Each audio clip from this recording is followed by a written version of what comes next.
Once upon a time, in a faraway kingdom nestled between rolling hills and sparkling rivers, there lived a beautiful princess named Liana. Unlike many princesses of her time, Liana's heart was as pure as the morning sun, untouched by vanity or pride. She wasn't interested in lavish parties or expensive gowns. Instead, she found joy in helping the poor and caring for the animals in the royal garden. Meanwhile, deep in the dark forest that surrounded the kingdom, there lived an old and very ugly witch named Mogra. Her heart was as cold as the winter frost, and she spent her days brewing nasty potions and casting cruel spells. The witch hated Princess Liana for being everything she wasn't: kind, compassionate, and beloved by everyone in the kingdom. The witch believed that fear and power were stronger than love and kindness, and so she concocted a terrible plan to destroy the princess and plunge the kingdom into eternal darkness. One day, while the princess was tending to her beloved roses in the royal garden, the witch crept into the castle unnoticed. She tiptoed into the princess's chambers and searched for something valuable, precious, and most importantly, personal to the princess. Finally, she found it, a small, delicate silver locket that the princess always wore around her neck. The witch snatched the locket and fled, cackling with glee. As soon as the princess realized that her locket was missing, she immediately knew that the witch was behind it. Filled with sadness and determination to get it back, the princess decided to venture into the dark forest to confront the witch. Before leaving, she turned to her loyal handmaiden and said, "I must bring back the light, not just for me, but for everyone." With that, the princess set out on her journey, trusting in her own strength and the goodness of her heart. The forest was dark and gloomy, just as the witch had intended. Trees with gnarled branches reached out like skeletal fingers, and the air was thick with the smell of decay and fear. But the princess pressed on, her determination growing with every step she took. Suddenly, a large bird swooped down from a tree, blocking her path. It had a broken wing and an injured leg. With a gentle touch, the princess examined the bird and realized that it needed help.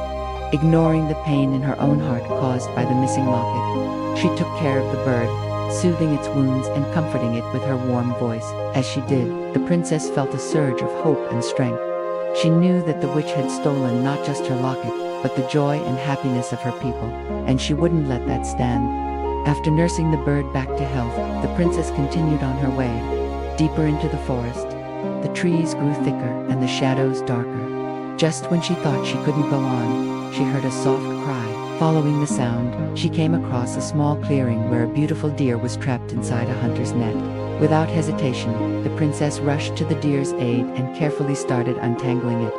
As she worked, the deer looked at her with gratitude in its eyes, and the princess felt a deep connection with the helpless creature. When the last strand of rope was cut and the deer bounded away, the princess knew that her own strength and compassion were growing. She had faced her fears and helped those in need, and that made her braver and more determined than ever before. With renewed vigor, the princess continued her journey, her heart filled with the courage that came from knowing she was making the world a better place with every step she took. The sun began to set, painting the sky in hues of orange and purple. Just when the princess thought she might not find the witch's lair that day, she came across a small cottage hidden behind a curtain of vines. Smoke curled from its chimney, and the smell of baking bread filled the air.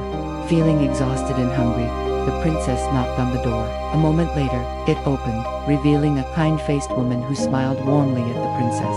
"Come in, child," said the woman. "You look tired. Rest and have some food before continuing your journey." Overjoyed to find such kindness in the gloomy forest, the princess accepted the woman's offer. As she ate, she told the woman about her quest to retrieve her locket and defeat the evil witch. "That witch has stolen much more than just my locket," the princess said, her voice trembling with emotion. "She has stolen the happiness of our people. I must stop her." The woman listened patiently, and when the princess finished her story, she said, "It sounds like that witch has used your own compassion against you. She must be very powerful indeed." The princess sighed, knowing that the woman was right. She had a good heart, but how could she use it to defeat the wicked witch? Just then, a young boy entered the cottage. He looked at the princess with wide, innocent eyes. "Who are you?" he asked. The princess knelt down and asked him, "Have you seen an old witch around here? She may have a silver locket that belongs to me." The boy's face fell. "Yes," he whispered. "I saw a mean witch. She took my little sister and trapped her inside her tower. The witch threatened to turn my sister into a frog. unless I brought her a golden apple from the Whispering Orchard. But I couldn't get the apple because the orchard is guarded by fierce trolls. The princess's eyes widened with understanding. She realized that the witch had used her compassion, tricking the princess into helping her escape, and then holding the princess's loved ones hostage. But this only made the princess more determined to succeed. With a newfound sense of urgency, the princess thanked the woman for her hospitality and bid them farewell. She promised to return the favor one day, and then she raced away as fast as she could. The princess ran through the darkening woods, her heart pounding in her chest. She knew that the fate of her kingdom, and perhaps her own life, rested on her shoulders. But despite the danger, she didn't feel afraid. Instead, she felt empowered by the strength that came from helping others. Finally, she spotted the entrance to the Whispering Orchard, a place shrouded in mystery and guarded by towering trolls. With a deep breath, the princess prepared herself to face whatever challenges lay ahead. If she could retrieve the golden apple, she would be one step closer to defeating the witch and bringing back the light to her kingdom. As the sun dipped below the horizon, the princess stepped into the Whispering Orchard, ready to do whatever it took to save her people.